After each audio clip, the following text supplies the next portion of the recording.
Un roi au chapitre 13. Béni sois-tu pour ta parole, Père. Amen.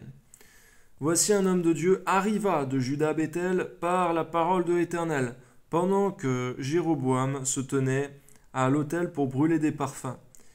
On voit à combien, Seigneur, l'homme, même qui fait profession de servir Dieu, peut être très très très très loin de la vérité, dès lors qu'il ne sert pas ta parole contre son cœur et qu'il n'est pas rempli de ton esprit saint, qui s'éloigne de toi aussi dans sa relation personnelle. Garde-nous de tout cela, Père. Amen. Il cria contre l'autel par la parole de l'Éternel, et il dit, Autel, autel, ainsi parle l'Éternel, voici, il naîtra un fils à la maison de David, son nom sera Josias, il immolera sur toi les prêtres des hauts lieux, qui brûlent sur toi des parfums, et l'on brûlera sur toi des ossements d'hommes. Et le même jour, il donna un signe en disant, c'est ici le signe que l'Éternel a parlé. Voici, l'autel se fendra, et la cendre qui est dessus sera répandue. Lorsque le roi entendit la parole que l'homme de Dieu avait criée contre l'autel de Béthel, il avança la main dessus l'autel en disant « Saisissez-le » Et la main de Jéroboam, que Jéroboam avait étendue contre lui, devint sèche, et il ne put la ramener à soi. L'autel se fendit, et la cendre qui était dessus fut répandue.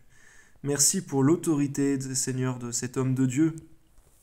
Et on voyait que la particularité, c'est qu'il était envoyé par la parole de Dieu.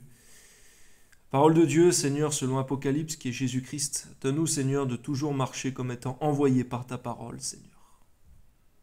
Au nom de Jésus, Seigneur, on voit que malheureusement, Jéroboam était loin de ta parole à ce moment-là. Amen.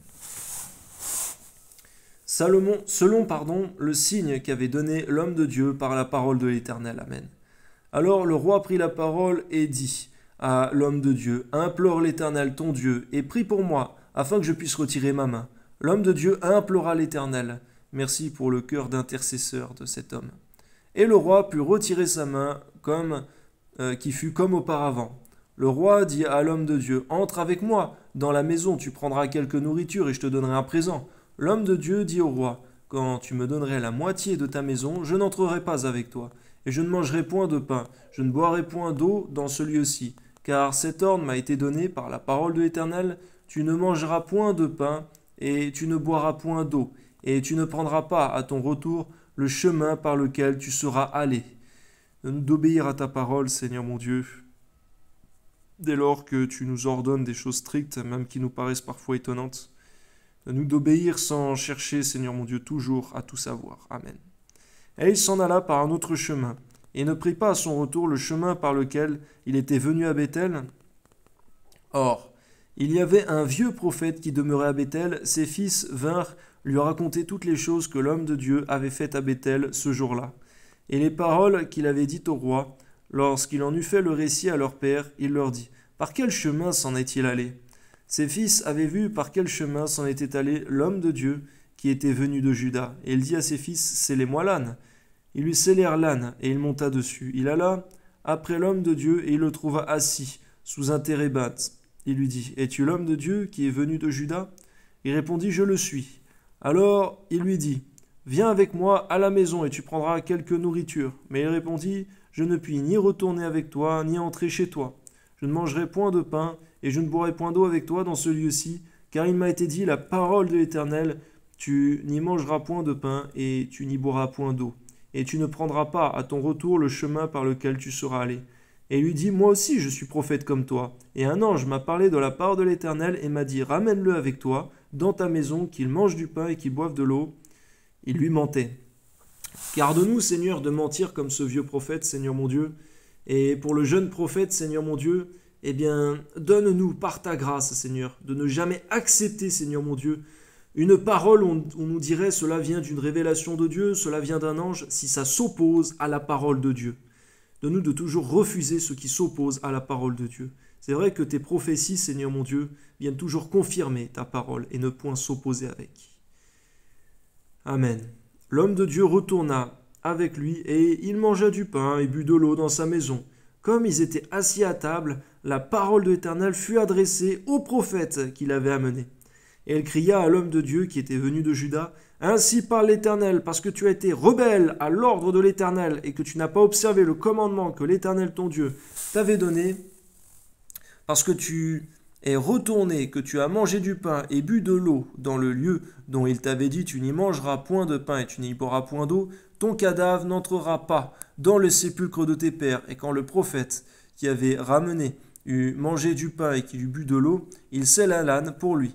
L'homme de Dieu s'en alla, et il fut rencontré dans le chemin par un lion qui le tua. » Seigneur, on peut souligner qu'à ce moment-là, l'erreur supplémentaire qu'a fait l'homme de Dieu, c'est qu'il aurait certainement dû se repentir, te prier, Seigneur mon Dieu, implorer ta grâce avant de repartir, Seigneur mon Dieu, après avoir péché. De nous de ne jamais demeurer dans une situation de péché, car on voit que la mort, Seigneur, est sur le chemin. Amen. Son cadavre était étendu dans le chemin, l'âne resta près de lui, et le lion se tint à côté du cadavre. Et voici, des gens qui passaient virent le cadavre étendu dans le chemin et le lion se tenant à côté du cadavre. Ils en parlèrent à leur arrivée dans la ville où demeurait le vieux prophète. Lorsque le prophète qui avait ramené du chemin l'homme de Dieu lui apprit, il dit, « C'est l'homme de Dieu qui a été rebelle à l'ordre de l'Éternel.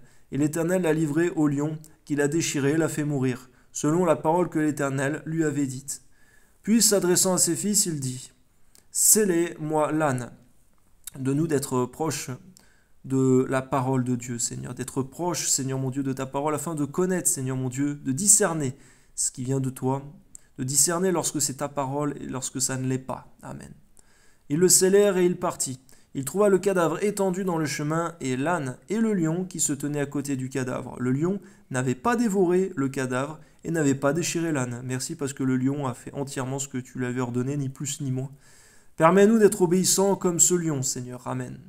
Le prophète releva le cadavre de l'homme de Dieu et le plaça sur l'âne et le ramena. Et le vieux prophète rentra dans la ville pour le pleurer, pour l'enterrer. Garde-nous, Seigneur mon Dieu, de pleurer sur les morts qui sont déjà morts et c'est trop tard, mais donne-nous de pleurer pour intercéder pour ceux qui sont encore vivants plutôt. Et de ne pas être une occasion de chute pour nos frères et à ceux qui te servent véritablement, qui obéissent à ta parole.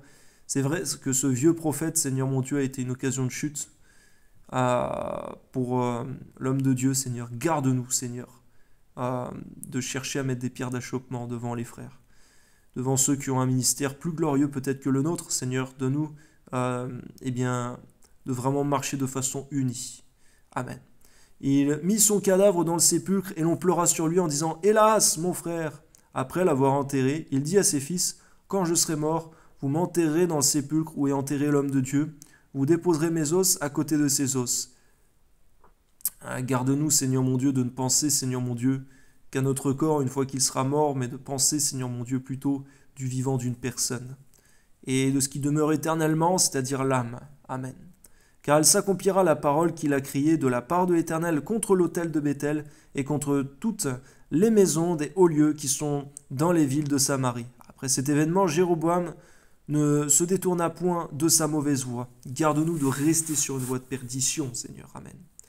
Il créa de nouveau des prêtres des hauts lieux Il créa de nouveau des prêtres des hauts lieux pris parmi tout le peuple. Quiconque en avait le désir, il le consacrait prêtre des hauts lieux. Ce fut là une occasion de péché pour la maison de Jéroboam. C'est pour cela qu'elle a été exterminée et détruite de dessus la face de la terre. Comme le dit Job, c'est vrai, le méchant semble s'étendre comme un olivier verdoyant, mais ce n'est que temporairement que la jouissance du péché se fait.